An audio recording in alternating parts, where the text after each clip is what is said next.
করব যে আপনারা দয়া করে নিজের জায়গা থেকে আপনারা উঠবেন না, পাশে আপনারা ভিড় করবেন না, কারণ পাশে যদি আপনারা ভিড় করেন তো ধুলা এবং ধুলিকণা আপনাদেরকে কোনো না কোনো জায়গায় আপনাদের চোখে পড়বে, আপনাদের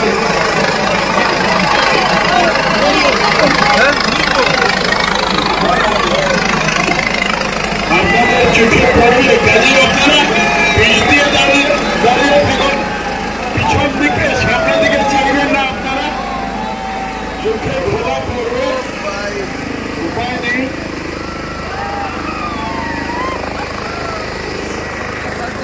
একটুক্ষণ অনেক আছেন, ছোট্ট ছোট্ট শিশুরাও আছেন, আপনারা দয়া করে সামনের দিকে কিছুক্ষণ আপনারা চাইবেন না, চোখে ধোলা পড়লে কষ্ট হবে, কোনো না কোনো জায়গায় আপনারা কষ্ট পাবেন।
बहुत बहुत धन्यवाद।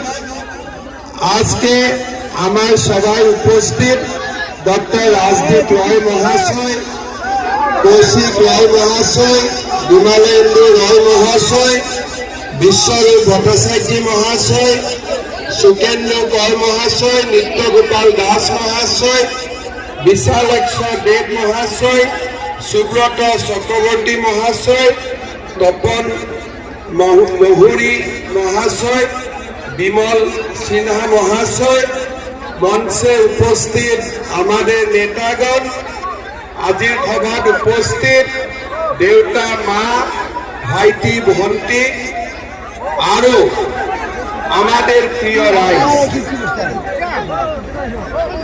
প্ৰথমে মই আপোনালোক সকলোকে বহাগ বিহু আৰু পয়লা বৈশাখৰ বহুত বহুত শুভেচ্ছা জনাইছো।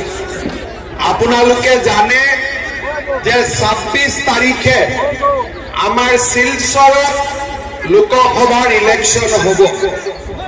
লোকসভাৰ ইলেকশ্যন শিলচৰত আমি MP ইলেকশ্যন কৰিম, কিন্তু এই লোকসভা ইলেকশ্যনত ভাৰতৰ ৰাইজে সিদ্ধান্ত ল'ব যে ভারতের নেক্সট प्राइम मिनिस्टर कौन हब। भारत का प्रधानमंत्री आगे में जाके कौन बनेगा, देशेर प्रधानमंत्री के होबे। बीजेपी भोट दिले भारतेर प्रधानमंत्री नरेंद्र मोदी हब, कांग्रेसक भोट दिले भारतेर प्रधानमंत्री राहुल गांधी हब। এই ইলেকশন মোদী আৰু ৰাহুল গান্ধীৰ মাজত প্ৰতিদ্বন্দ্বিতা। এতিয়া মই যদি স্কুলৰ বাচ্চা এটাকো সুধো যে ৰাহুল প্ৰধানমন্ত্ৰী হব না নৰেন্দ্ৰ মোদী প্ৰধানমন্ত্ৰী হব, স্কুলৰ বাচ্চাটোৱে ৰিপ্লাই কি দিব? কি দিব? আজি শিলচৰৰ পৰা সৌৰাষ্ট্ৰ, কাশ্মীৰৰ পৰা কন্যাকুমাৰী সকলোতে এটাই কথা যে ভাৰতৰ প্ৰধানমন্ত্ৰী নৰেন্দ্ৰ মোদী হ'ব লাগে। আমাৰ অসমত 14টা সিটৰ ইলেকশ্যন হৈ আছে। মই যেতিয়া ইলেকশ্যন আৰম্ভ হৈছে কৰিছিলে মই ভাবিছিলো আমি 11 সিটত জিকিম, কিন্তু এইকেইদিন অসমৰ যি আবহাৱা, অসমৰ যি পৰিৱেশ, মইতো গেৰেণ্টি দি ক'ব পাৰো আসামে 14টাৰ মতো আমি 14টা সিটেই জিতবে, এৰকম এখন আমাদেৰ সম্ভাবনা। শ্ৰদ্ধা ৰাইজ, 2014 চনত মোদীজী ভাৰতৰ প্ৰধানমন্ত্ৰী হৈছিল। সেই সময়ত অসমৰ পৰিৱেশ কি আছিল? অসমত বড়ো আন্দোলন আছিলে, ডিভাইড আসাম 50-50। কাৰ্বি আংলঙত আন্দোলন আছিলে, কাৰ্বি ষ্টেট বনাব লাগে। আলফাৰ আন্দোলন আছিলে কি আমাক একটা সেপারেট কান্ট্রি লাগে।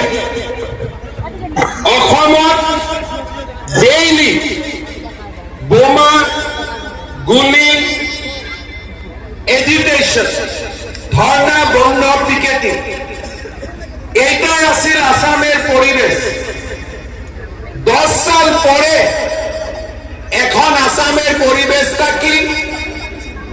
আলফায়ও আলোচনার টেবুলে বড়ো আন্দোলন সমাপ্ত হয়ে গেল, কার্বি আন্দোলন সমাপ্ত হয়ে গেল, ডিমাসা আন্দোলন সমাপ্ত হয়ে গেল।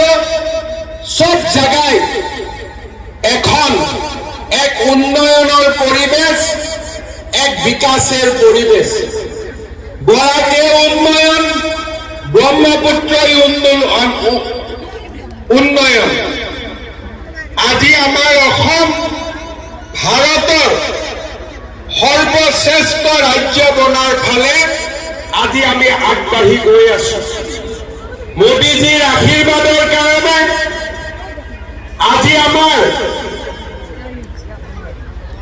বৰাক উপত্যকালৈ ব্ৰডগেজ ৰেল আহিলে, নেশ্যনেল হাইৱে হ'ল, কেঞ্চাৰ হস্পিটেল আহিল।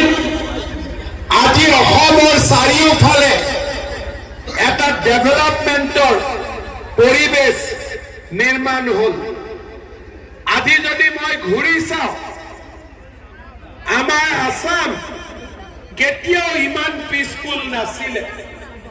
লাস্ট 10 বছর আসামে সব জায়গায় শান্তি। যখন এখন দেশে শান্তি হয়, ওই দেশে উন্নতি হয়, বিকাশ হয়। এখন আসামে শান্তিও আছে আর বিকাশের একটা নয়া নতুন পরিবেশও রচনা হয়েছে। শ্রদ্ধা রাইজ, আজি আমি কি কৰিব নোৱাৰো?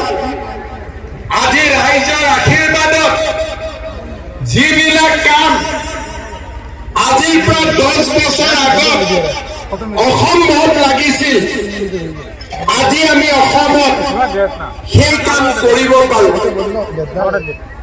মই যেতিয়া যোৱাবাৰ ইলেকশ্যনত আহিছিলো বৰাক ভেলী, তেতিয়া মই ৰাইজক কৈছিলো